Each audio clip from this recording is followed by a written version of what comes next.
Muito boa tarde a todos. Eu, em primeiro lugar, queria pedir desculpas pelo atraso. Havia diversos visitantes estrangeiros para a posse e eu precisei atendê-los e essa é a razão de não ter conseguido começar pontualmente, ao contrário do meu desejo, que gosto sempre de ser muito pontual. E eu tenho muito prazer de estar aqui. Eu sou uma pessoa que valoriza extremamente o papel da imprensa numa sociedade democrática, e toda a minha formação pessoal de vida foi acompanhando a imprensa, lendo jornais, lendo revistas, de modo que eu valorizo muito o trabalho de vocês. Os que elogiam, gosto muito, e os que criticam também, porque ninguém é suficiente em si mesmo, portanto, a gente tem que ter a capacidade de ouvir os outros. De modo que eu tenho muito prazer de conversar com vocês. Eu não faço fofoca, eu não adianto o resultado de julgamento, e não falo sobre a questão política do dia, digamos assim. Mas, fora isso, eu sou um parceiro do trabalho de vocês, e tudo que eu possa responder, vocês podem contar comigo. Vamos lá, Mari. Só para apresentar a equipe. Apresentar a equipe. Deixa eu apresentar a equipe. Sem nenhuma conotação ideológica, na ponta direita está a Fernanda de Paula, que é minha chefe de gabinete, era minha chefe de gabinete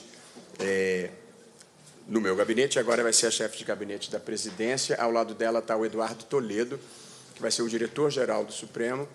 Eduardo trabalhava mais recentemente no escritório do falecido ministro Sepúlveda Pertence, mas já foi diretor-geral na gestão da ministra Carmen Lúcia e do ministro Dias Toffoli.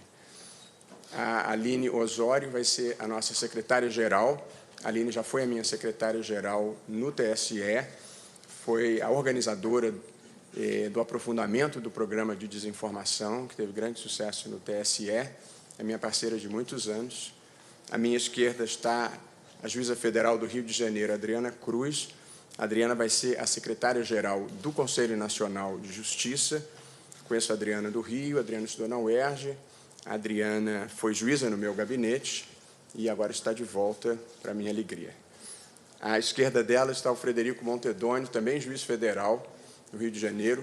O Fred foi meu aluno, trabalhou no meu escritório, fez concurso para juiz, trabalhou muitos anos no meu gabinete e agora voltou, vai ser o secretário de projetos no CNJ. E na ponta esquerda, também sem conotação ideológica, está a Leila Mascarenhas, que foi a minha secretária-geral no Tribunal Superior. Perdão, foi a minha chefe de gabinete no Tribunal Superior Eleitoral. Essa é a nossa equipe. Tá ótimo. Pessoal, a gente vai fazer o seguinte, os microfones vão circular pela ordem de inscrição, a Renata e a Gabriela vão entregar. Só pedir para vocês se apresentarem, nome e veículo, antes de perguntar, tá bem? Pode começar. Boa tarde, presidente. Márcio Falcão, da TV Globo. Presidente, o senhor ontem falou muito sobre a questão da pacificação do país e da harmonia entre os poderes. Mas, nos últimos dias, a gente tem visto aí uma forte reação do Congresso aos julgamentos do Supremo, né? Caso do marco temporal, aborto e até das drogas. O senhor, na visão do senhor, há uma crise entre o Legislativo e o Supremo? E o senhor pretende procurar os presidentes da Câmara e do Senado, uma reunião conjunta? Olha, como eu disse ontem no meu discurso, a Constituição brasileira, ela cuida de muitos temas que, em outras partes do mundo, são temas exclusivamente da política. Mas a Constituição brasileira, além de organizar os poderes, organizar o Estado e definir direitos fundamentais, ela cuida de matérias tributárias, ela cuida de matérias de saúde, de educação, de proteção do meio ambiente, de proteção dos indígenas. Portanto, o arranjo institucional brasileiro cria algumas superposições entre atuações que poderiam ser interpretação constitucional e que poderiam ser matéria política. E, portanto, nessas superposições, eu pretendo dialogar com o Congresso de uma forma respeitosa e institucional, como deve ser. Eu, honesto e sinceramente, diria que não vejo crise. O que existe, como em qualquer democracia, é a necessidade de relações institucionais fundadas no diálogo, na boa vontade e na boa fé, e disso eu não tenho nenhuma dúvida que acontecerá. Presidente, boa tarde. Luísa, do Valor Econômico. Presidente, a minha pergunta é em relação à administração da pauta, né, que cabe à presidência, pauta do plenário presencial. Eu queria saber quais temas, se o senhor já tem, quais temas seriam prioritários para a sua gestão, se vai ter algum foco específico e como vai ser a divulgação dessa pauta, se o senhor vai fazer com certa antecedência ou semanalmente, que é algo que também interessa para a gente como imprensa em termos de organização. Obrigada. Certamente pretendo divulgar a pauta com antecedência. Hoje é o meu primeiro dia, portanto, vou ter uma reunião de pauta. Nós temos cerca de 300 processos na fila para fazer uma seleção adequada. A única coisa que eu já defini, Luísa, eu penso em começar a gestão enfrentando uma questão muito espinhosa e muito importante, que é a questão prisional.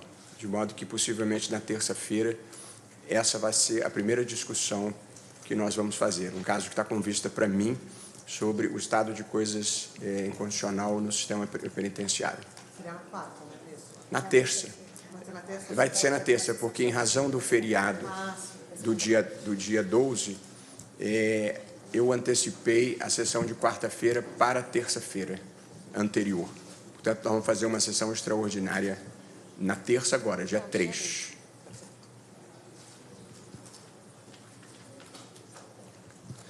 Boa tarde, ministro. Clébio, da TV Record.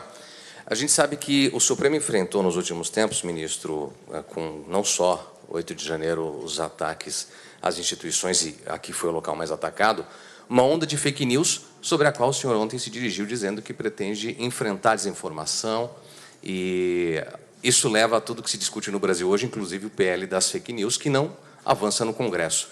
Como é que isso pode avançar por parte do Supremo? Esse tema, obviamente, em algum momento vai chegar aqui também, mas que ferramentas o senhor pretende usar para enfrentar a desinformação e tentar melhorar esse relacionamento, digamos assim, com o cidadão comum, diante de tudo que se espalha nas redes sociais e na internet? Olha, a questão do PL é, evidentemente, uma questão que está em tramitação no Congresso Nacional e, portanto, fora da minha atribuição, embora eu seja um defensor da regulação moderada, parcimoniosa, mas uma estrutura mínima estabelecida em lei. E acho que isso deveria se transformar num senso comum, porque não importa se alguém é liberal, progressista ou conservador, nós todos estamos de acordo que não pode ter pedofilia na rede. Nós todos estamos de acordo que não pode ter venda de armas na rede, o que não pode ter venda de drogas, o que não possa ter discurso de ódio pregando o ataque a pessoas ou a instituições. Portanto, um pouco o radicalismo que ocorreu no mundo fez com que conservadores sejam contra e liberais sejam a favor, quando eu acho que há um meio termo muito razoável em relação ao qual todos nós possamos estar de acordo e que possa se materializar no PL. Tem um outro ponto no debate público, e eu participo desse debate público, tive um evento na Unesco sobre esse assunto, em Colômbia sobre esse assunto, é a questão do compartilhamento de receitas.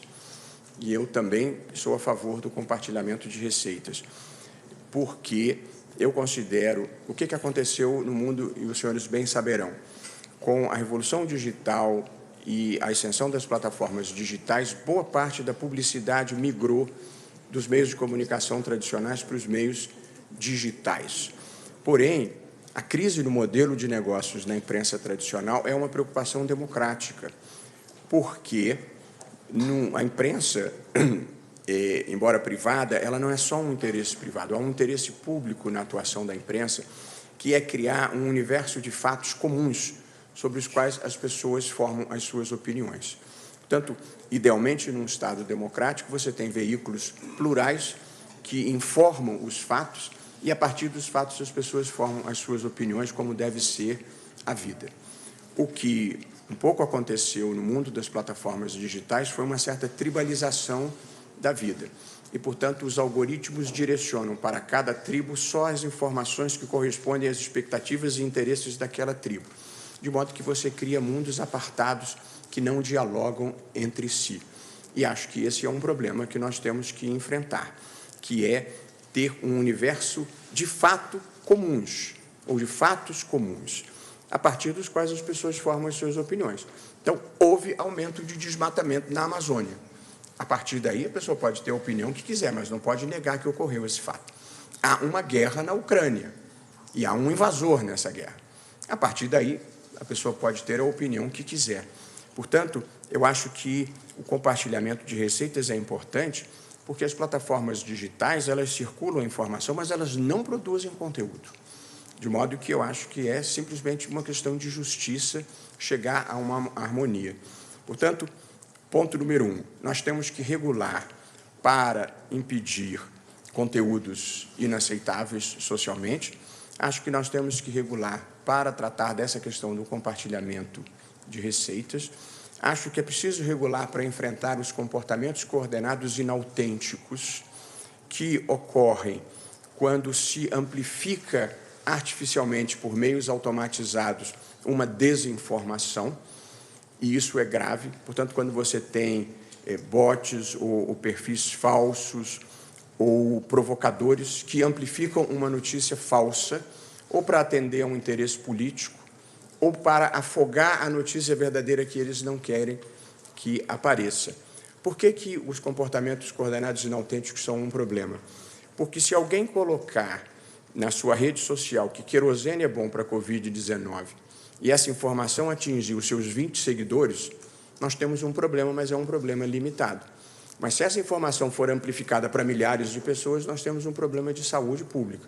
Portanto, é preciso enfrentar também os comportamentos inautênticos coordenados, que é a amplificação artificial da desinformação, e isso é fácil e é o ideal, porque você não precisa nem ir ao conteúdo, basta você monitorar se uma informação está sendo amplificada fora da capacidade humana de amplificação. E, por fim, Clébio, o que eu acredito mesmo é que, paralelamente a algum grau de repressão, não muito grande,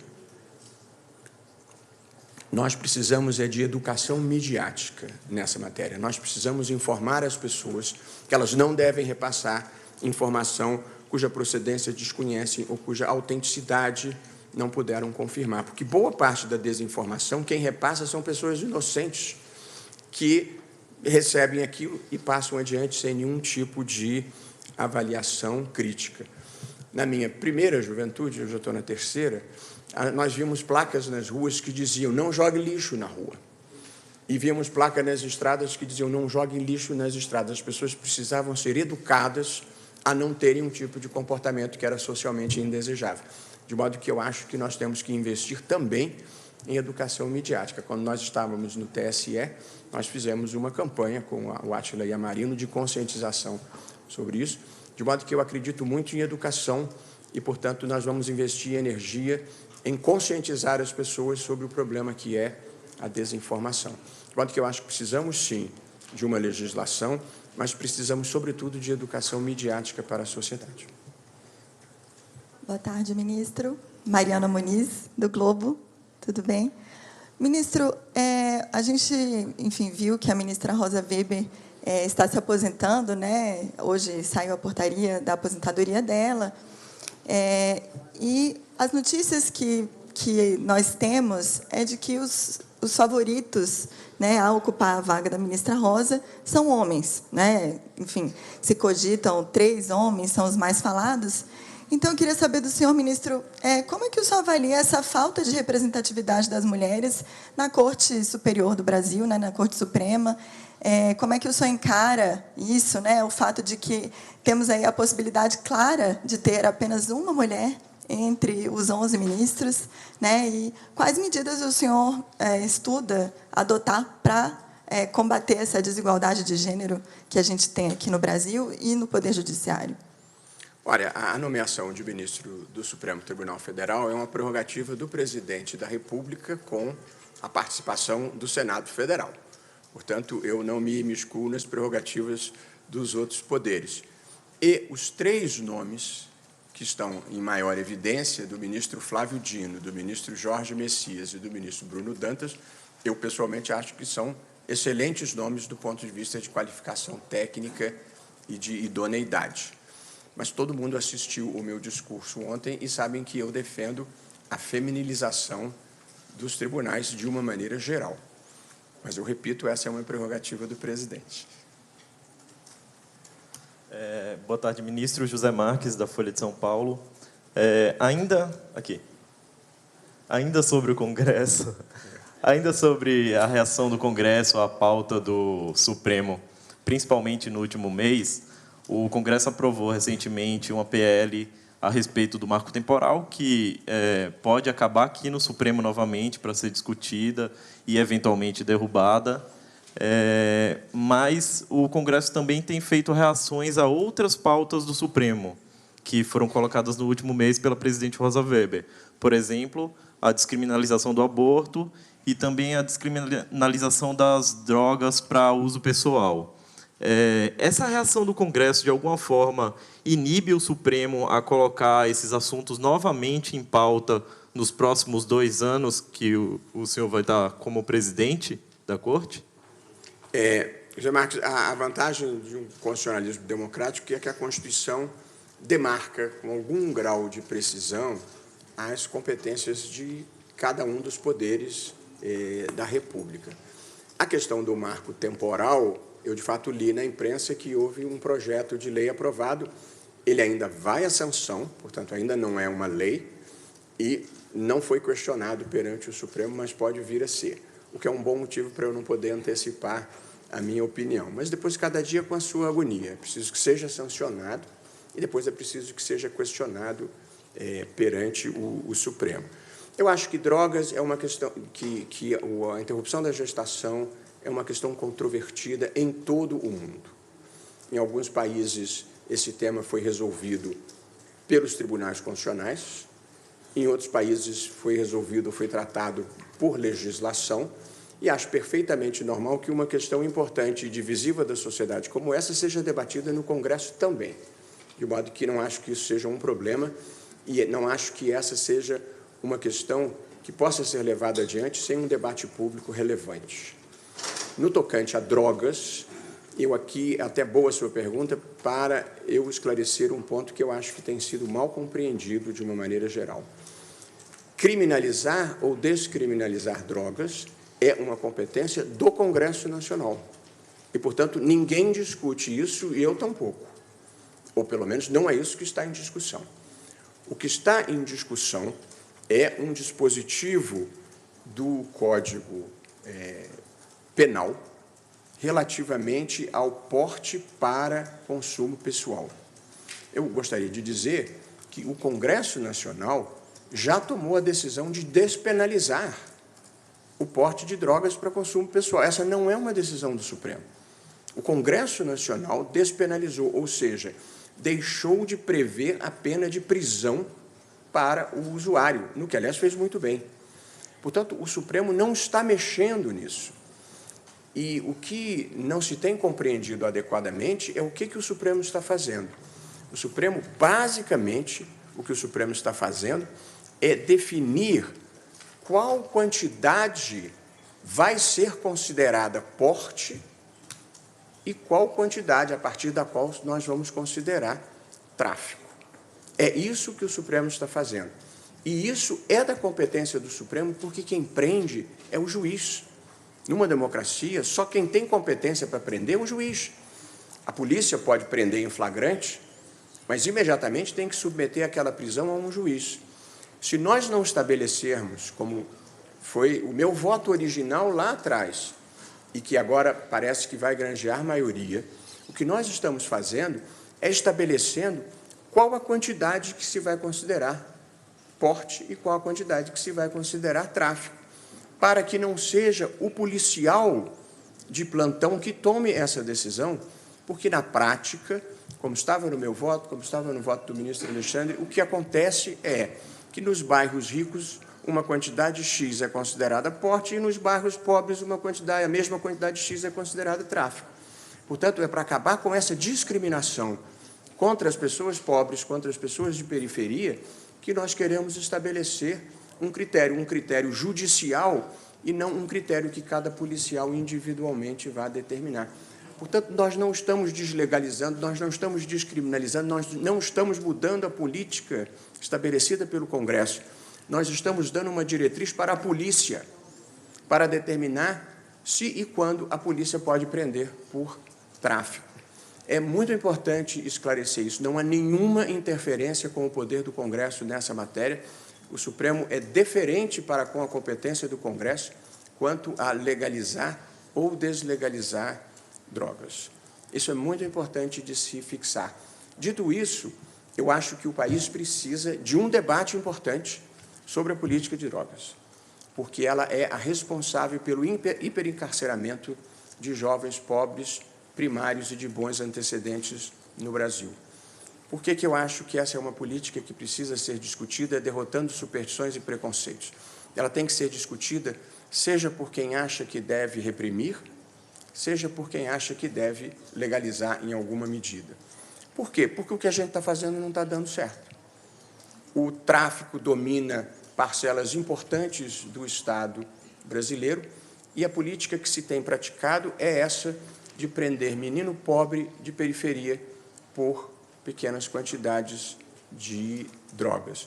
Qual é a consequência dessa política? Você coloca esse jovem no sistema penitenciário, logo que ele entra, tragicamente, ele tem que se filiar a uma facção, porque isso é uma questão de sobrevivência para ele. Ele vai ficar preso 1, 2, 3 anos, vai sair pior do que entrou. A vaga que ele ocupou custou dinheiro e a vaga que ele ocupava no tráfico foi substituída no dia que ele foi preso. Tem um exército de reserva para ocupar esse lugar. Portanto, é uma política que não serve para nada, destrói vidas, custa caro e não produz nenhum abalo no tráfico. Portanto, nós precisamos repensar essa política. Quem acha que deve reprimir, a política tem que ser monitorar o dinheiro, monitorar os grandes carregamentos e policiar a fronteira. Prender menino pobre de periferia é uma política que não está funcionando. E no Brasil, diferentemente dos países do hemisfério norte, onde a grande preocupação é o usuário, eu também me preocupo com o usuário, mas a minha maior preocupação é o poder que o tráfico exerce sobre as comunidades pobres no Brasil. Essa talvez seja uma das maiores violações de direitos humanos que há no Brasil. Uma família pobre, honesta, que viva num bairro de comunidade, num bairro de pessoas mais modestas, tem imensa dificuldade de criar o filho numa cultura de honestidade, porque é uma área dominada pelo tráfico que coopta ou intimida aqueles jovens. Esse é que é o problema que nós precisamos enfrentar no Brasil, que é muito mais grave e trágico do que propriamente o dos usuários. Portanto, nós temos que debater. Se alguma coisa não está funcionando, é preciso discutir. Numa democracia, nenhum tema deve ser tratado como tabu. Boa tarde, presidente. Boa tarde aos integrantes da mesa também, que é o Lucas Mendes, da CNN. Minha pergunta é sobre o 8 de janeiro. Recentemente, a Corte condenou os primeiros 3 réus. Outro grupo está sendo julgado no plenário virtual.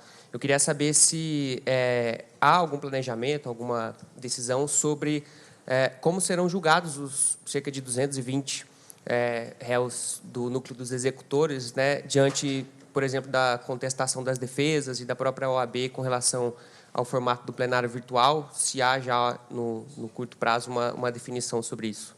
Lucas, a escolha pelo plenário virtual é do relator.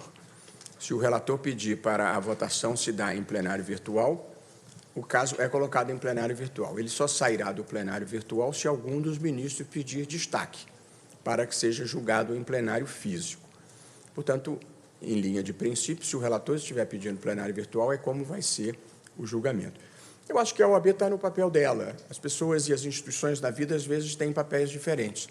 Mas eu, pessoalmente, acho que o julgamento em plenário virtual, ao contrário do que às vezes se supõe, não interfere com o direito de defesa. O julgamento no plenário virtual, como saberão, o relator coloca o seu voto escrito e os demais ministros têm 1 semana para também veicularem os seus votos. O que é um sistema, e as sustentações são feitas também no plenário virtual, e você só consegue chegar ao estágio seguinte se você ouvir a sustentação oral. Pois bem, na prática, o julgamento em plenário virtual dá ao ministro mais tempo de estudo e reflexão do que o voto no plenário físico. Porque, pelo sistema de deliberação no Brasil, geralmente você não tem o voto do relator quando você comparece ao plenário físico.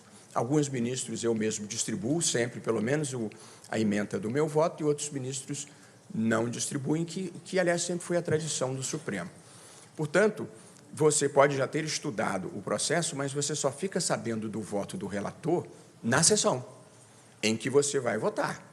E, portanto, você tem muito menos tempo de reflexão sobre o voto do relator do que você tem no plenário virtual, que você tem uma semana e pode estudar, pode sentar com a sua assessoria, pode fazer uma pesquisa, de modo que eu acho que não corresponde à minha visão do tema a crença de que o plenário virtual interfira em alguma medida com o direito de defesa. De modo que, se o relator pede o julgamento em plenário virtual e nenhum ministro pedir destaque, o julgamento vai ser em plenário virtual mesmo. Boa tarde, presidente, e aos demais membros da mesa. Wesley Galzo, do Estadão. Presidente, era praxe em Brasília ouvir que decisão judicial se cumpre e que o STF é o último a dar a palavra em matérias constitucionais e na discussão das leis, mas os movimentos das últimas semanas têm mostrado que há um interesse em alterar isso. Portanto, eu pergunto, nos julgamentos que já foram abordados aqui, como da legalização, da descriminalização do aborto, das drogas para uso pessoal e do próprio marco temporal, que já foi até votado e o acórdão homologado, quem dará a palavra final, especialmente no caso do marco temporal, que há esse movimento do Senado? E também perguntar ao senhor se essa PEC do equilíbrio entre os poderes, se o senhor enxerga isso como uma afronta ao STF, o equilíbrio entre os poderes, e se derrubar decisões do STF é algo razoável dentro da Constituição. A pergunta é ótima. É uma pergunta que envolve um tema relativamente complexo, de teoria constitucional. Eu vou simplificar ao máximo aqui. A tese de que o Supremo dá a última palavra sobre a Constituição, ela é verdadeira, mas deve ser interpretada com um grão de sal. Realmente, numa democracia, o intérprete final da Constituição é o Supremo, tanto que ele pode declarar uma lei do Congresso inconstitucional ou pode invalidar um ato do presidente da República. Portanto, formalmente, o Supremo dá a última palavra. Mas o tribunal não é o dono da Constituição.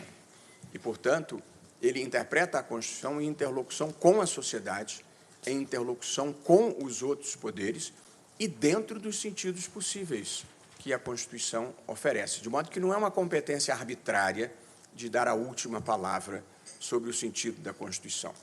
Há um permanente diálogo, explicitado ou não, com os outros poderes e com a sociedade em geral. Essa é a primeira observação. A segunda observação é, em não se tratando de uma decisão sobre cláusula pétrea, o Congresso, no fundo, é quem tem a última palavra, porque ele sempre pode produzir uma emenda constitucional revertendo uma interpretação do Supremo Tribunal Federal. Se for cláusula pétrea, não pode. Mas fora das situações de cláusula pétrea, que são abolir a federação, voto secreto direto e universal, separação de poderes e direitos individuais, os direitos fundamentais, nas outras matérias, quem, no fundo, dá a última palavra é o Congresso Nacional, mediante uma emenda constitucional que pode reverter uma decisão do Supremo. É assim em todo o mundo, não é um fenômeno brasileiro. Por isso que eu falei que a última palavra é prima facie, assim, formalmente é a última palavra, mas realmente não é, porque é sempre possível reverter e nunca é uma palavra de porque eu acho, porque eu quero. Porque, numa democracia, a legitimidade de um tribunal, a autoridade de um tribunal, decorre também da sua capacidade de estar em sintonia com a sociedade.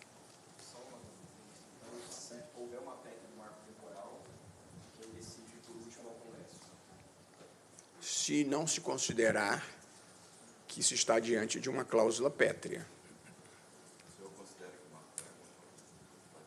Márcio, você está aqui há muito tempo para saber que eu não posso responder essa pergunta.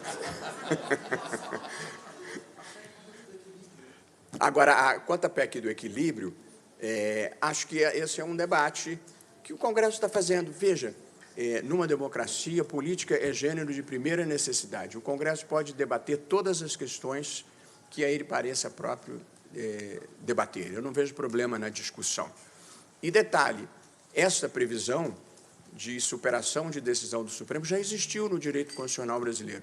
Estava na Constituição do Estado Novo da ditadura de Vargas de 1937. Boa tarde, ministro. Aqui sou Édio, do jornal O Tempo de Minas Gerais. Eu queria entender do senhor se, nesses 2 anos do seu mandato na presidência, se, depois de ter pedido o destaque da descriminalização do aborto, se há espaço para esse tipo de discussão, para o julgamento desse caso no plenário. E se o senhor acredita que temas polêmicos podem, sim, ser decididos aqui e não necessariamente sempre só passando pelo Congresso. Olha, essa é uma ação que foi proposta perante o Supremo Tribunal Federal. No direito constitucional brasileiro, não existe a possibilidade de o Supremo dizer eu não quero julgar essa matéria porque ela é muito difícil. Portanto, tudo que chega aqui no Supremo precisa, em algum momento, ser julgado. Como vai ser julgado é outra questão. Mas o direito brasileiro não tem a possibilidade, como tem, por exemplo, no direito americano, e essa questão ainda não está madura para ser debatida. Portanto, o julgamento, naturalmente, ele tem que ocorrer. O timing cabe à presidência determinar, mas, apenas para deixar claro, o Supremo não pode dizer não quero decidir esse assunto, não, porque vai me trazer muita chateação. Não é assim que funciona a vida na democracia brasileira. Portanto, não foi o Supremo que propôs a ação. A ação foi proposta por um dos partidos políticos que, pela Constituição, tem direito de propositura. E, portanto, se chegou aqui, a gente tem que julgar. Como vai ser julgado o mérito é um outro debate. A ministra Rosa Weber fez uma ampla audiência pública. Na minha visão, esse é um assunto que talvez ainda não esteja maduro o debate, é preciso... o debate que eu digo porque a Constituição não pertence ao Supremo, nem pertence ao Congresso. A Constituição, na verdade, não tem dono. A Constituição pertence a uma sociedade democrática e é preciso que o debate seja um debate mais aprofundado de uma questão delicada, porque ela envolve sentimentos religiosos respeitáveis das pessoas e, numa democracia, todo mundo merece respeito e consideração, mesmo quem pensa diferente da gente. Você acha que esses 2 anos pode acontecer? Pode.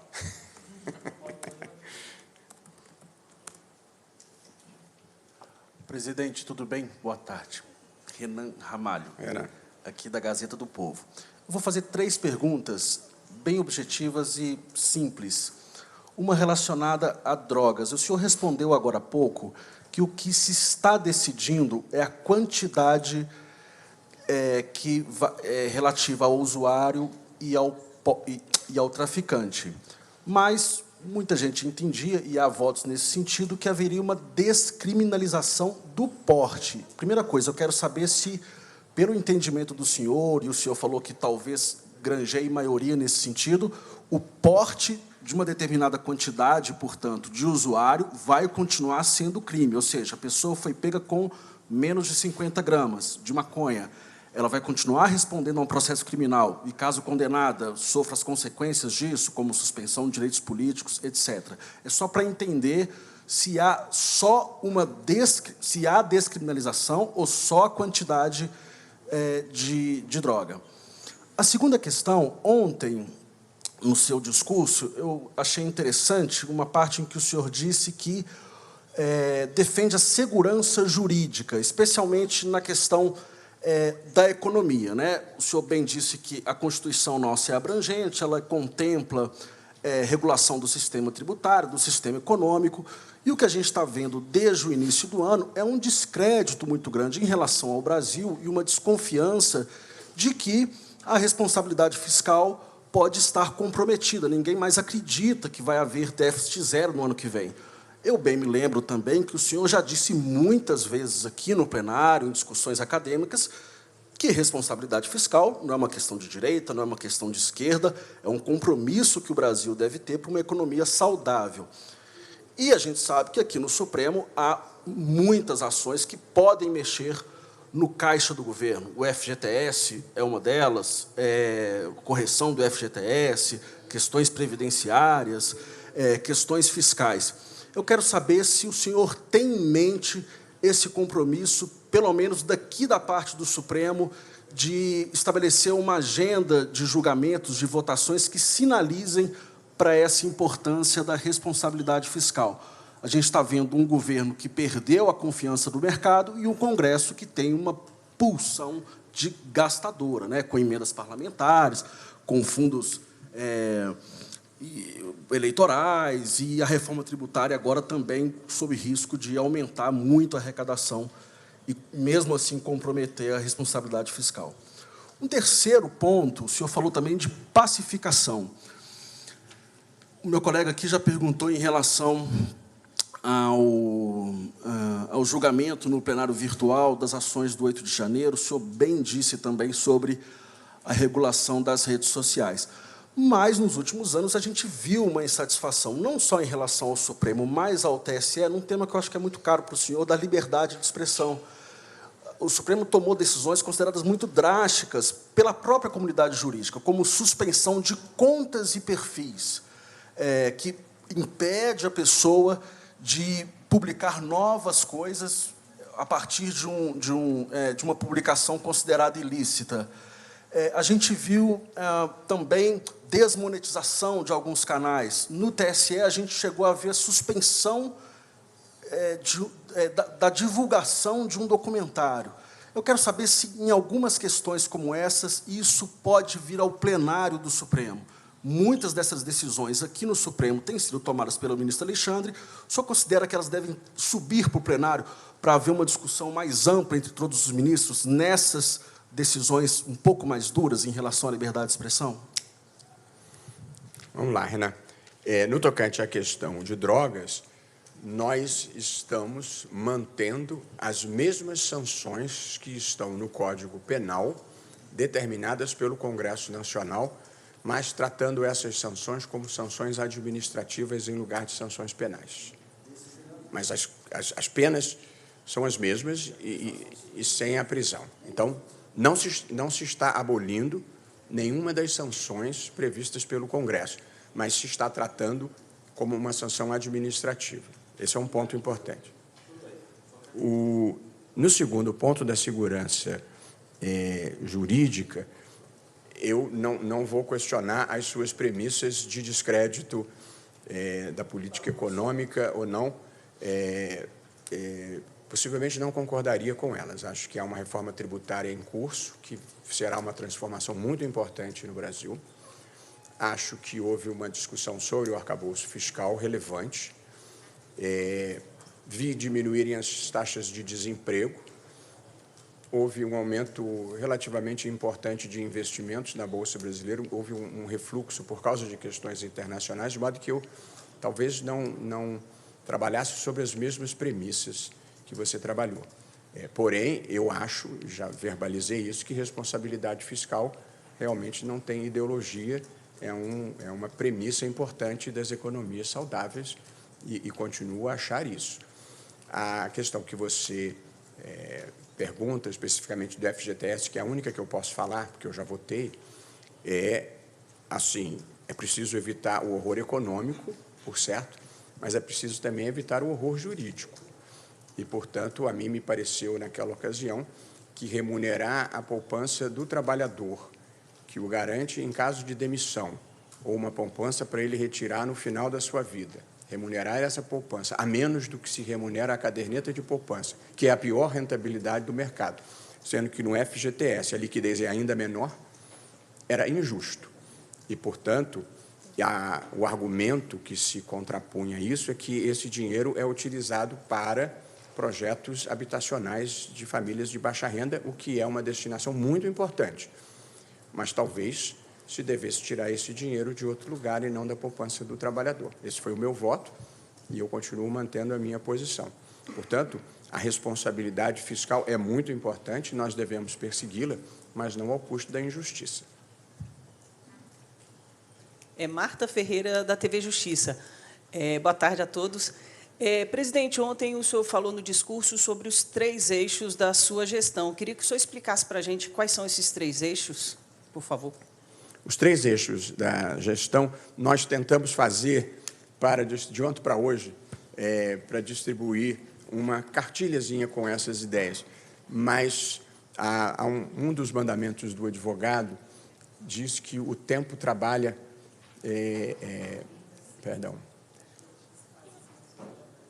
É isso, me lembra, Tereza? O tempo se vinga, Marta, das coisas que se fazem sem a sua colaboração. Então, eu acho que ela precisava de uma revisão um pouquinho melhor, não deu tempo de distribuir hoje ainda. Mas eu imagino que até o dia 3 a gente possa ter uma cartilha com detalhamento desses 3 eixos, mas eles basicamente são conteúdo, comunicação e relacionamento. Conteúdo significa melhorar a eficiência da justiça, sobretudo no tocante à celeridade dos processos. A justiça brasileira tem alguns gargalos, não vou entrar aqui em tecnicalidades para aborrecer os senhores, mas o maior gargalo da justiça brasileira, do Poder Judiciário brasileiro, chama-se execução fiscal, que é a cobrança da dívida fiscal, da dívida pública em relação a particulares, e nós temos algumas ideias para agilizar esse problema, que é responsável por quase 40% do congestionamento da justiça brasileira. Nós temos uma grande sobrecarga nos juizados especiais federais de ações contra o INSS e, portanto, nós temos que melhorar não só a eficiência da justiça, mas tentar trabalhar com o próprio INSS para encontrar caminhos para diminuir essa litigiosidade.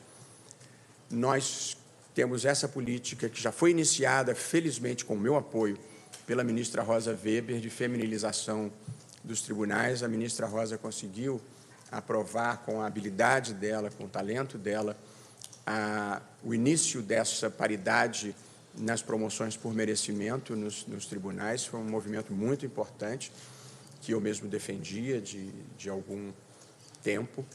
No eixo comunicação, um pouco o que eu estou fazendo aqui hoje, com todos os riscos de exposição pública que oferece, é ter um diálogo aberto, franco, e explicar para as pessoas o que a gente faz, por que a gente faz. Há alguns casos, Marta, de decisões do Supremo especialmente mal divulgadas, e aí acho que, às vezes, é uma falha nossa, a linguagem jurídica, às vezes, é técnica, às vezes, é obscura, e ela é compreendida de forma imperfeita por quem vai transmitir essas notícias. Nós estamos organizando aqui, Mari, Aline, eu, todos nós, para, ao final de cada julgamento importante, nós fazermos uma informação à sociedade, explicando em linguagem simples exatamente o que foi decidido. Depois eu tenho um exemplo que eu queria dar de uma decisão importante do Supremo que foi difundida de uma maneira errada. A gente não consegue consertar a percepção pública sobre essa matéria. Portanto, o segundo eixo é comunicação. Conseguirmos explicar para a sociedade com mais clareza o que a gente faz e por que a gente faz. As pessoas podem discordar, porque a gente decide as questões mais divisivas da sociedade. Vai ter sempre alguém discordando do que a gente faz. Mas, evidentemente, discordar depois de entender, porque quando você discorda sem entender, a interlocução fica complicada. E, por fim, o relacionamento, que está associado à minha ideia de pacificação. Uma coisa que aconteceu no Brasil nos últimos tempos é que as pessoas que pensam de maneira diferente já não conseguem mais conversar sem se insultarem, sem procurar desqualificar o outro. Essa crença de que quem pensa diferente de mim só pode ser um cretino completo a serviço de alguma causa escusa, o que, evidentemente, não é a melhor maneira de se viver a vida. E, portanto, a pacificação significa as pessoas poderem voltar a conversar sem se ofenderem, sem se insultarem, colocando os seus argumentos na mesa. Sei lá, vamos pegar um exemplo. Não vou dar exemplo, não, porque é um perigo. Mas, assim, há políticas públicas, juros. Vou pegar uma que está... Então, há uma visão. A taxa de juros elevada protege contra o aumento da inflação, a inflação penaliza imensamente as pessoas mais pobres e, portanto, é uma boa política pública. Uma visão. A outra visão, uma taxa de juros muito elevada dificulta o investimento, isso atrapalha a retomada da economia e, portanto, nós precisamos crescer para distribuir renda e os juros altos atrapalham. Eu falei duas visões de mundo diferentes, não estou nem dizendo qual que eu acho correta, mas esses são argumentos que você coloca na mesa e debate. Não é preciso insultar o outro, nem desqualificar o outro para fazer esse debate. Portanto, no eixo relacionamento, eu gostaria de ir conversar com a Confederação Nacional da Agricultura, de ir conversar com a Confederação Nacional dos Trabalhadores na Agricultura, gostaria de conversar com o agronegócio, gostaria de conversar com os ambientalistas. Um país democrático que tem uma Constituição tem os seus consensos básicos na Constituição. E, portanto, pelo menos em torno deles, nós temos que ser capazes de construir uma agenda comum. Eu, como não tenho nenhuma aspiração política e como esses temas estão tratados na Constituição, me sinto legitimado a fazer esse tipo de conversa, porque eles impactam, essas conversas impactam a maneira como o próprio tribunal decide essas matérias.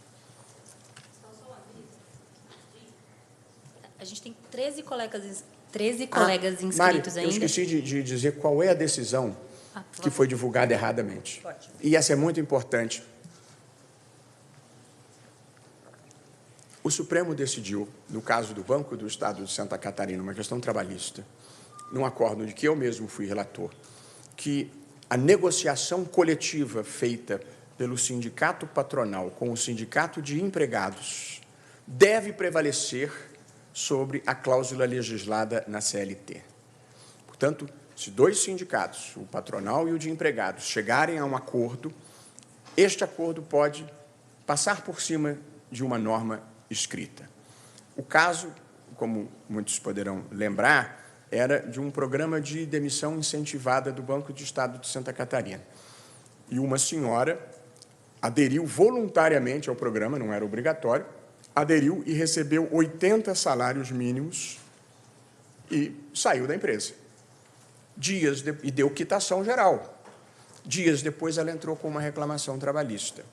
E, no TST, ela teve ganho de causa em última instância, porque a CLT diz que só vale a quitação daquilo que tenha sido discriminado, não vale a quitação geral, e que, portanto, ela poderia propor a reclamação trabalhista para cobrar verbas que ela achou que não tinha recebido.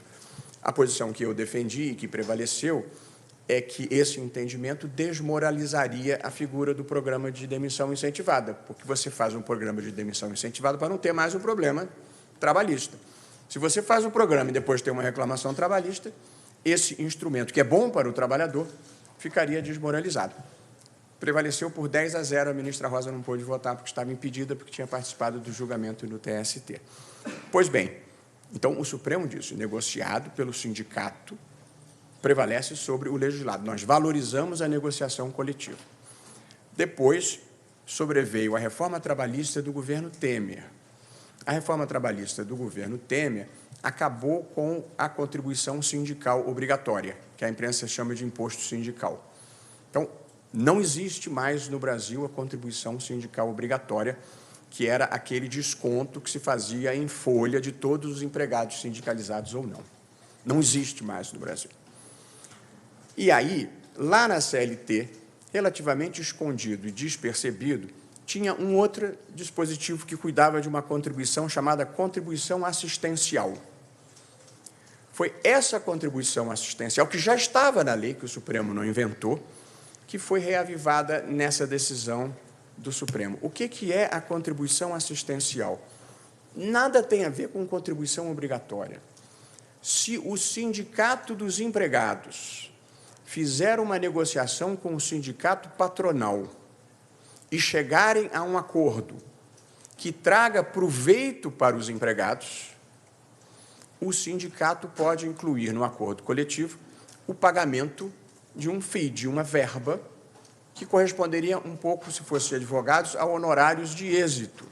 Ou seja, obteve um proveito para aquela categoria, tem direito de receber um valor por ter conduzido com sucesso aquela negociação, que é um requisito importante para o sindicato, ter como se financiar, e 2, ter motivação de fazer bons acordos para os empregados. Portanto, não é compulsório, é negociado, previsto em acordo coletivo, e se o empregado não quiser, ele pode simplesmente pedir para ser tirado fora. Geralmente se usa uma expressão em inglês, opt-out, ele pode dizer, eu não quero contribuir. E aí ele comunica à empresa para não deixar descontar aquele dia de trabalho, por exemplo, que geralmente é o que se adota, da folha dele. Portanto, não tem nada de compulsório, depende de um acordo e pode pular fora. Pode, mas não deve, porque ele se beneficiou. Vale para sindicalizados e não sindicalizados. Por quê? Porque o acordo beneficia todo mundo. Agora, se o beneficiário ingratamente não quiser pagar, ele pode dizer, eu não quero. Portanto, não tem nada de compulsório. Depende de acordo, depende de uma vantagem para o trabalhador e ele tem o direito de pular fora. Portanto, esta foi uma matéria divulgada de uma forma menos precisa e que criou um ruído desnecessário, porque eu acho que todo mundo pode concordar razoavelmente que se alguém faz uma negociação em meu nome e consegue um proveito para mim, é razoável que tenha algum benefício do proveito que me trouxe.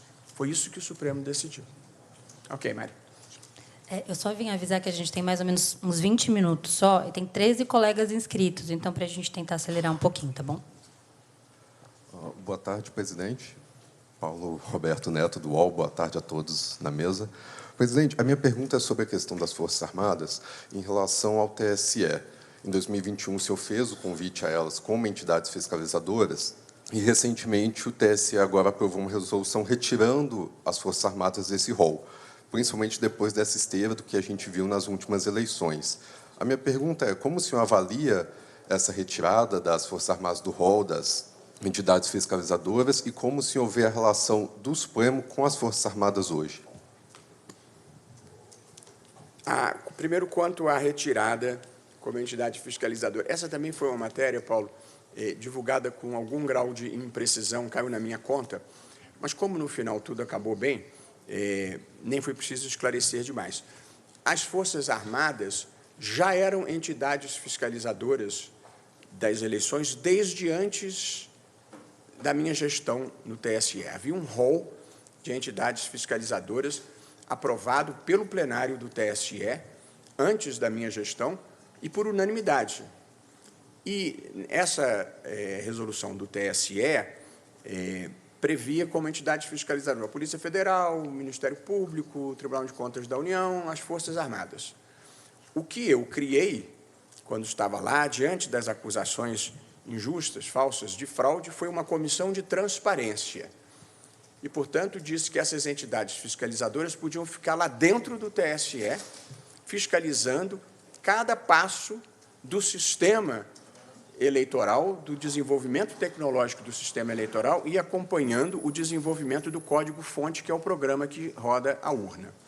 De modo que eu não criei esse papel, ele já existia, mas eu, de fato, incluí as Forças Armadas na comissão de transparência, indiquei para essa vaga um almirante que era formado, evidentemente, pela Escola Naval, e em ciência da computação e em direito, e o indiquei, consultei-o, ele aceitou, mas disse que dependia da indicação do ministro da Defesa.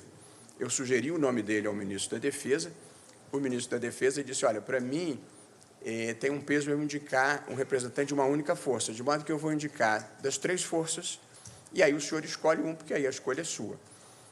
E, no entanto, ele me mandou só um nome, do Exército, um general 3 estrelas subordinado a ele, que era um 4 estrelas. E devo dizer que o general 3 estrelas, tanto quanto eu convivi com ele, se comportou exemplarmente bem. Mas, lamentavelmente, as coisas não se passaram bem ali, porque o desejo era que contribuíssem para a transparência e para a segurança. E, seguindo orientações do comandante em chefe, trabalharam para levantar desconfianças. Foi uma pena. Porém, o relatório final constatou que não acharam fraude, porque não há fraude.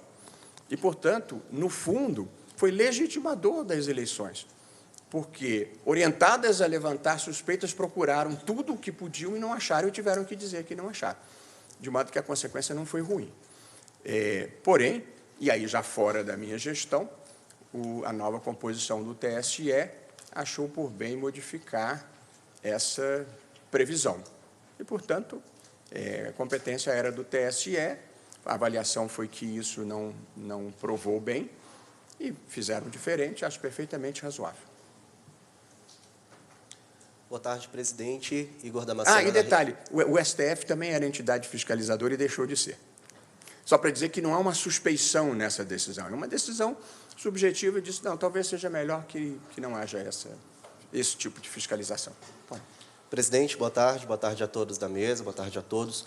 Presidente, ainda falando a respeito dos 3 eixos de atuação, com destaque na comunicação, como é o seu falou nome? Igor Damasceno, Igor. Rede TV.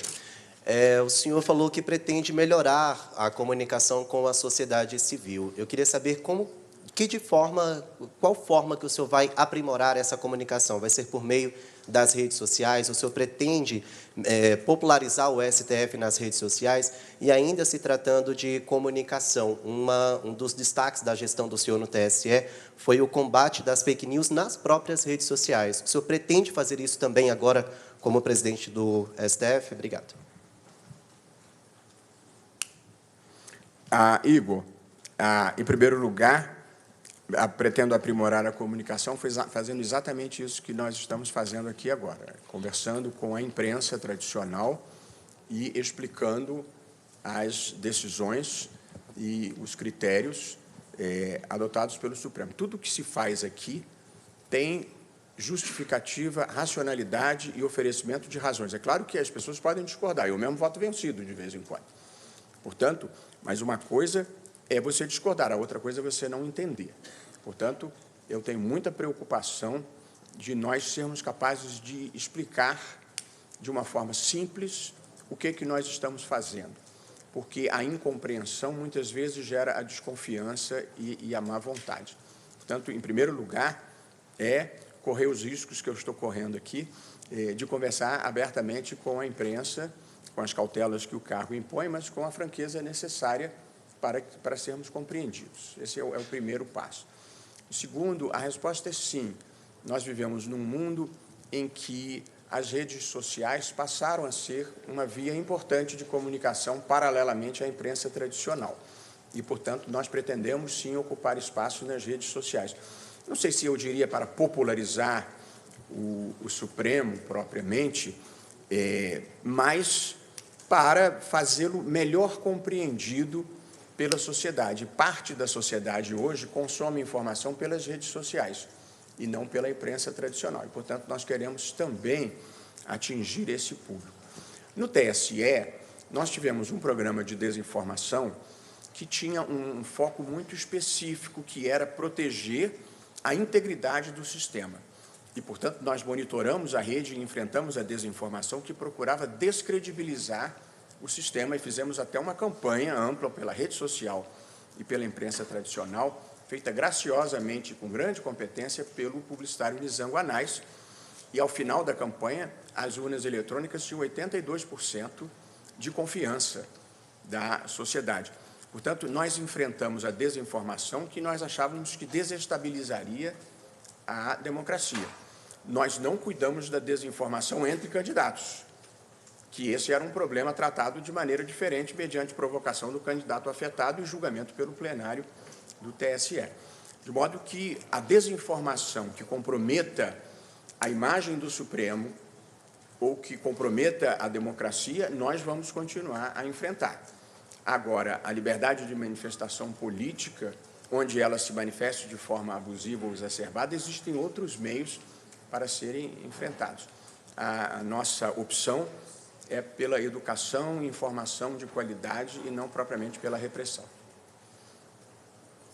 Ministro, Manuela Castro, TV Brasil. A Constituição vai completar agora 35 anos. Então, eu queria que o senhor fizesse uma breve avaliação dessa trajetória de 35 anos de discussão da Constituição aqui no Supremo. Aproveitar, Manuela, para fazer um comercial, no dia 5 de outubro, na parte da manhã, nós convidamos os professores de Direito Constitucional de diferentes partes do Brasil e vamos fazer um grande evento de reflexão sobre os 35 anos da Constituição, todos estão convidados. E, na parte da tarde, nós vamos fazer uma sessão solene do Supremo, a primeira parte da sessão, vai ser sobre os 35 anos da Constituição. Eu convidei o presidente Lula, que possivelmente não poderá comparecer em razão da cirurgia a que se submeteu, mas certamente vai indicar um representante. Convidei pessoalmente o presidente do Senado, Rodrigo Pacheco, e o presidente da Câmara, Arthur Lira, e o procurador-geral da República possivelmente ainda não estará indicado, ou pelo menos ainda não sabatinado e confirmado, então ainda temos que ver exatamente isso. E o presidente da OAB.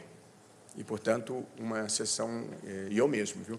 E uma sessão solene de reflexão e de celebração sobre os 35 anos da Constituição, com uma surpresa bem bacana, como tipo a da Betânia ontem.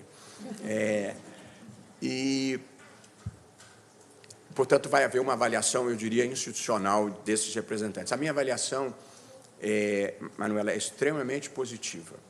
Nós tivemos, nesses 35 anos, o maior período de estabilidade institucional da vida brasileira, que venceu momentos de sobressaltos nos últimos tempos, que em outros países levaram a consequências mais graves, como aconteceu na Hungria, como aconteceu na Turquia, como aconteceu na Polônia, como aconteceu na Venezuela, como aconteceu na Nicarágua, não aconteceu no Brasil. Então, a resiliência das instituições brasileiras foi posta à prova e prevaleceu. Então, houve estabilidade institucional. Nós conquistamos estabilidade monetária nesses 35 anos, desde o Plano Real. O ministro Gilmar lembrou disso ontem no discurso dele. Vocês são todos muito jovens. Vai me acontecendo uma coisa terrível na vida. Eu passo a ser o mais antigo em todos os ambientes que eu frequento. A sensação é terrível. Mas eu vivi os sucessivos planos econômicos fracassados da vida brasileira. Plano Cruzado 1, Plano Cruzado 2, Plano Collor 1, Plano Collor 2, antes o Plano Verão. E, portanto, com o Plano Real, a partir de 94, nós conseguimos estabilidade monetária, que talvez tenha sido, ao lado do Bolsa Família, as duas medidas mais importantes de inclusão social existentes no Brasil. Portanto, nós hoje temos estabilidade monetária. É claro que a inflação ainda assombra, mas eu estou falando de inflação que era de 5.000% ao ano. Portanto, era outra vida, era um pouco o que a Argentina está vivendo hoje, que o Brasil viveu, e nós, sob a Constituição de 88, conseguimos estabilidade monetária. Não é pouco, estabilidade institucional, estabilidade monetária, e tivemos uma expressiva inclusão social sob a Constituição de 88. É verdade que, infelizmente, nos últimos anos de recessão econômica e baixo crescimento, houve um pouco de reversão nessa inclusão social. Mesmo assim, o Brasil bateu as metas dos objetivos do milênio em relação ao enfrentamento à pobreza, de modo que os anteriores, não esses do Objetivo de Desenvolvimento Sustentável do milênio, esses começaram em 2015 e ainda estão em curso. Mas os que iam até 2015, o Brasil bateu todas as metas. Portanto, apesar de sobressaltos e muitas insatisfações que persistem, nós temos realizações importantes a comemorar sob os 35 anos da Constituição. Manuela, minha visão é positiva a esse respeito. Ministro, boa tarde a todos. Soane Guerreiro, do SBT. Seu nome? Soane Guerreiro, do SBT. Anne.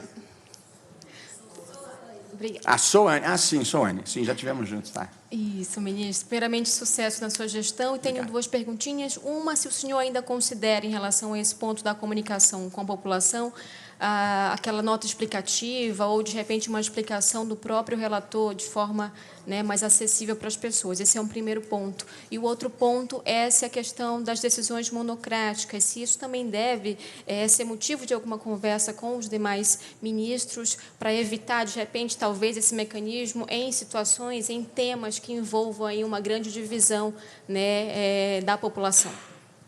Olha, a informação à sociedade, a resposta é sim. Já estamos trabalhando na diagramação. A partir do dia 3, nós já vamos ter informação. Hoje foi decidido isso. Ou, eventualmente, se não tiver sido decidido, se os votos proferidos foram nessa linha, para que a informação saia tão precisa quanto possível. Então, nós vamos ter a assessoria de comunicação social com a Mari e um assessor redigindo em linguagem de gente o que tenha sido decidido. Então, a resposta é sim. A sua pergunta, nós tivemos um avanço importante de uma posição que eu mesmo defendi durante muito tempo e tinha propostas formais nesse sentido, de que toda decisão em ação direta, a cautelar tem que ir automaticamente para o plenário virtual para ratificação. Isso finalmente foi aprovada, a mudança regimental, junto com o retorno da vista em 90 dias, no máximo. São duas alterações muito importantes que eu penso que, como eu destaquei ontem, que com muita habilidade a ministra Rosa conseguiu aprovar, embora as propostas já estivessem aí há muito tempo. Agora, a condução de inquéritos é monocrática do relator, pelo regimento, pela legislação e pelo regimento interno. Portanto, essas decisões, elas, a menos que haja uma mudança legislativa, elas são decisões monocráticas, não por abuso de poder individual, mas por determinação legal. E, portanto, nessas de condução de inquéritos, sobretudo, não é, nesse momento, não está em debate essa alteração. Ministro, aqui. Boa tarde, ministro. Boa tarde, colegas da imprensa, à mesa. Parabéns pela posse ontem. O timing é perfeito, porque a minha pergunta é exatamente... Meu nome é Arthur, eu sou repórter do Jota. Minha pergunta vai exatamente no sentido das mudanças regimentais. O senhor elogiou ontem as mudanças que a gestão da ministra Rosa Weber conseguiu aprovar. Eu gostaria de saber se o senhor vê espaço para novas alterações desse gênero e, se sim, quais seriam elas? Há uma possível alteração a ser debatida, que é a volta das ações penais para as turmas. Porque as ações penais, elas tomam muito tempo do plenário. E o plenário, no geral, deve ser reservado para as ações de impacto coletivo, portanto, para os casos de repercussão geral e para as ações diretas, mais do que para as discussões individuais. As discussões de casos individuais geralmente ficam nas turmas, que são os mandados de segurança, as reclamações, os habeas corpus, e, portanto, há essa ideia de retomar o debate da volta das ações penais para as turmas para agilizar os processos. Desde que as ações penais passaram para o plenário, nós conseguimos julgar muito poucas, porque o plenário tem outras prioridades verdadeiramente e há riscos de prescrição e punição que se faz muitos anos depois do delito, acaba não produzindo o efeito de prevenção geral que se deseja. Portanto, essa é uma mudança à vista. Há uma outra que está em debate para ser amadurecido. Às vezes, os julgamentos retardam muito por causa de embargos de declaração e por causa de agravos regimentais. Eu cogitaria de levar a conversa com os colegas, mas isso, a da ida das ações penais para as turmas, é um debate que já vem sendo amadurecido.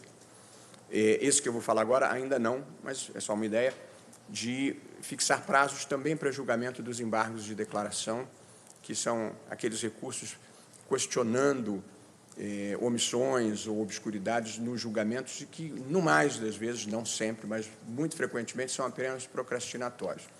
E, então, talvez uma ideia de fixar prazos, porque, às vezes, os embargos de declaração voltam meses ou anos depois do julgamento e isso produz um resultado ruim.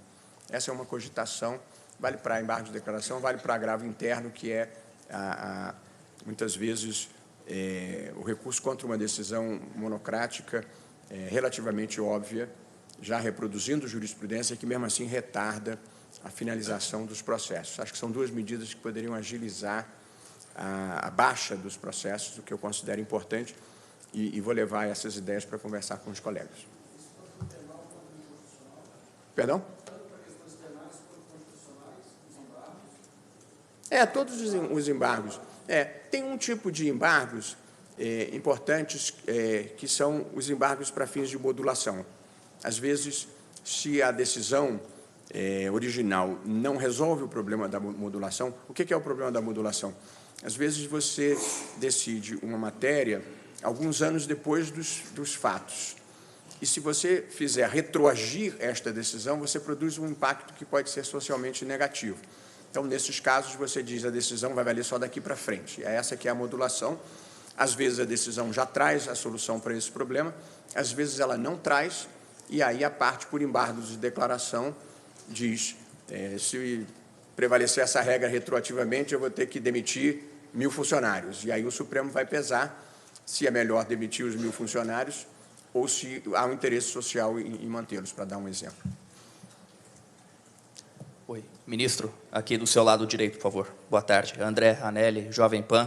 André. O senhor falou agora há pouco a respeito de segurança jurídica, e aí a gente gostaria de voltar aqui no tema do marco temporal, porque não só a bancada ruralista no Congresso Nacional, mas também o agronegócio como um todo tem alegado que o marco temporal é fruto de insegurança jurídica, porque se um elemento indígena, por exemplo, for encontrado numa propriedade rural, essa propriedade pode ser questionada como de posse dos indígenas, originalmente. Como é que o Supremo Tribunal pretende garantir segurança jurídica para esses trabalhadores, proprietários de terra, que se dizem em insegurança jurídica por conta da decisão do Supremo em relação ao marco temporal? Obrigado. André,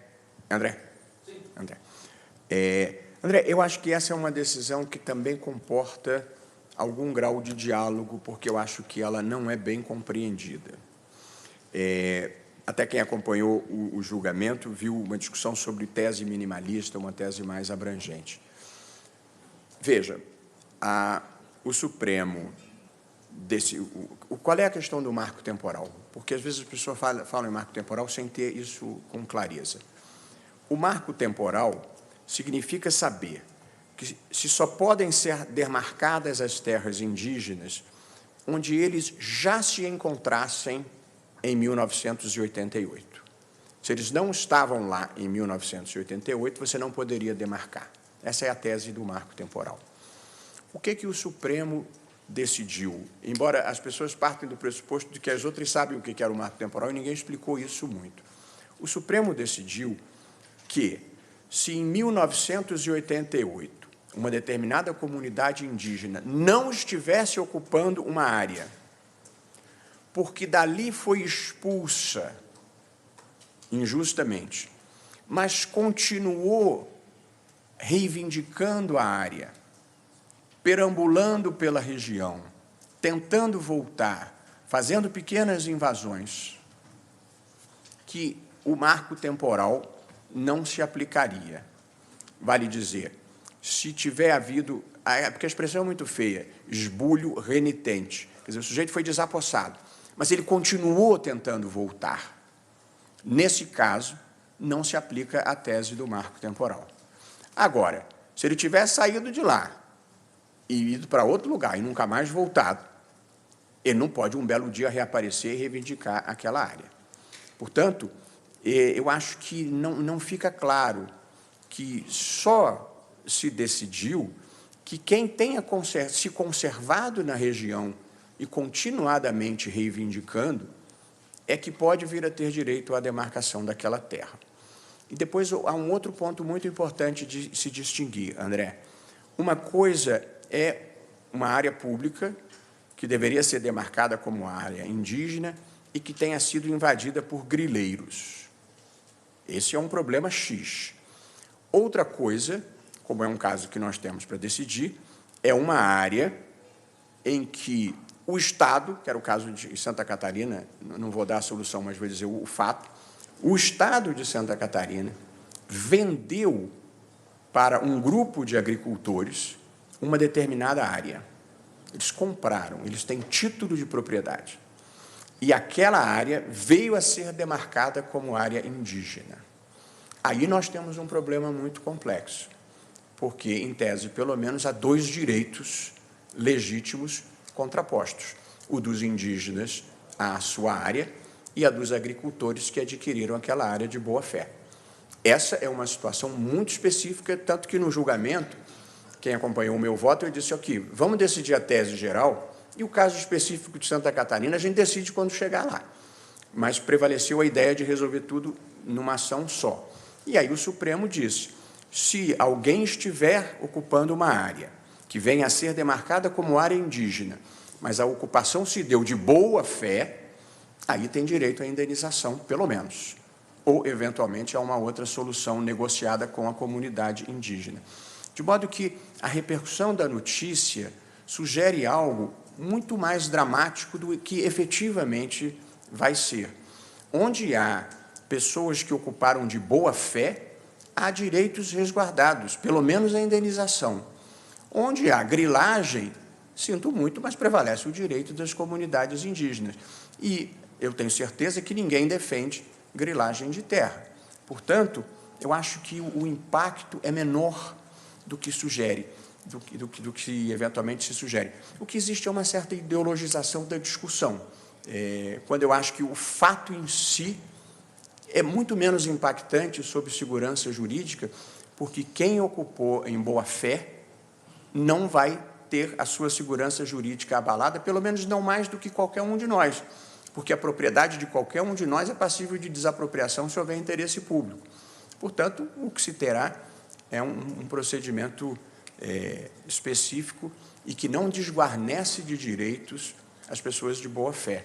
Portanto, talvez esse diálogo, tal como o da contribuição assistencial, uma vez explicitado de forma adequada, diminua as tensões. É que, às vezes, a ideologização supervaloriza as discussões. Ministro Lana Canepa, da Band. Boa tarde a todos. Essa coletiva vai ser semanal, ministro, que você estava dizendo? Não, aí também já é demais. Bom, eu tenho uma lista enorme de perguntas. Mas vai ser sempre que houver, Ana, uma necessidade razoável de interlocução. Pela Mari seria todo dia, mas não. Isso não conta como uma pergunta. Tá? Não, mas eu quero dizer, assim, evitando o excesso de exposição, que não é bom para ninguém, sempre que eu sinta, e com a ajuda da Mari, que é uma pessoa de toda a minha confiança, necessidade de uma interlocução, a gente vai estabelecer. Assim, mas eu não quero ser a notícia do dia, entendeu? Tá. Também sobre esse ponto, ministro, o senhor fica preocupado com as críticas, porque falar demais também tem um risco, né? O senhor foi criticado por dizer vencemos o bolsonarismo em um evento, então eu queria que o senhor passasse sobre essa questão da exposição, especificamente se isso te preocupa. O ponto número 2, o senhor pretende, na pauta, ao compor a pauta do plenário do Supremo Tribunal Federal, levar em consideração o que não esbarra com o Congresso Nacional? Isso vai passar pela tua decisão também para propor, por exemplo, Marco Civil da Internet, PL das fake news. Também é o caminho da pacificação, se afastar das pautas que esbarram no Congresso, se isso está no seu radar. E, já que o senhor disse que não ficou claro, realmente não ficou claro, a contribuição sindical, quando o trabalhador não quiser pagar, como vai ser na prática? O senhor já deu uma explicação pontual, mas, na prática, como vai funcionar o trabalhador que se recusa? Obrigada, ministro. Ana... Desculpa, Lana. Lana, desculpe, Lana. Primeiro, eu ontem falei isso, assim, quando você cumpre a missão da sua vida, nem elogio nem crítica desviam você da direção que você escolheu, de modo que eu lido bem com as duas coisas. E queria dizer que esses 2 eventos que você se referiu não foi conversando com jornalistas. Conversando com jornalistas, eu, felizmente, nunca tive problema. Eu espero que o quadro de radicalização, agressividade e desrespeito que levaram a essas 2 manifestações que você falou não se reproduzam mais. Quando eu falo em pacificação, de modo que as 2 frases que você se referiu, do perdeu Mané e essa do derrotamos o extremismo, na verdade, foram frases em momentos de grande agressividade, radicalização, xingamentos, ofensas, que geralmente não são o melhor contexto. Geralmente, nesses contextos, as pessoas não se apresentam na sua melhor versão. Mas eu considero que essas são exceções. Agressões a ministros, como aconteceu com um colega nosso. Esse é um quadro que nunca existiu no Brasil. Lana, eu viajo para o Rio quase toda semana para dar aula. Eu sempre viajei sozinho. E as pessoas ou tiravam fotografia, ou abraçavam, ou beijavam, ou quem não concordava, simplesmente permanecer como estava, podia fazer uma caretinha. Essa coisa da agressividade é muito recente na vida brasileira. E eu tenho muita esperança de que isso reflua e que não se reproduzam esses contextos que levaram a essas duas frases, que não são declarações numa conversa civilizada, mas reações a ataques muito agressivos que nós passamos a estar sujeitos e com a exposição pública que a gente tem. Eu lamento que o fato tenha ocorrido. E, no caso do Congresso da UNE, eu usei uma palavra quando queria ter usado outra. E, portanto, a minha crítica era ao extremismo, e não às milhões de pessoas que votaram no ex-presidente com todo o direito de terem votado no ex-presidente. Pessoal, Lana, veja, o Supremo, como eu falei antes, tem um caso para decidir, que é um caso envolvendo responsabilidade civil ou não de uma plataforma digital por publicação de terceiro ofensiva a uma pessoa. E aí houve uma condenação por danos. E o Supremo tem que decidir se a plataforma é ou não responsável por conteúdo veiculado por terceiros. Essa questão é uma questão jurídica, é uma questão judicializada. Se tiver lei, o Supremo vai decidi-la de acordo com o que o Congresso determinar. E, se não tiver lei, o Supremo também tem que decidir. E, portanto, não é invasão da esfera do Congresso. O Congresso tem preferência nessa matéria.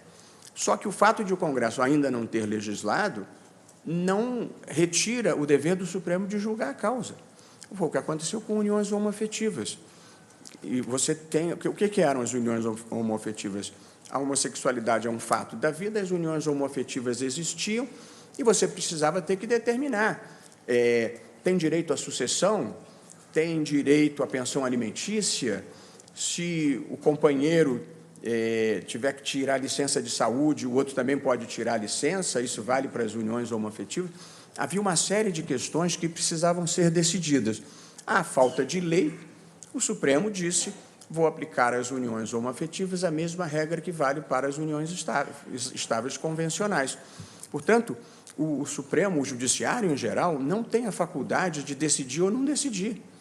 De modo que, quando há lei, tanto melhor, e se não houver lei, tem que decidir também. Não há essa superposição, em rigor. Pessoal, em razão do horário, a gente vai precisar encerrar. Tem 7 colegas que estavam inscritos, que são do Poder 360, Correio Brasiliense, CBN, Agência Mover, Itatiaia, Revista Oeste, TV Gazeta. Se ficou alguma dúvida, pode falar comigo, eu me comprometo a levar para o presidente, a gente tenta esclarecer depois, tá bom? Muito obrigada. Muito obrigado a todos, viu?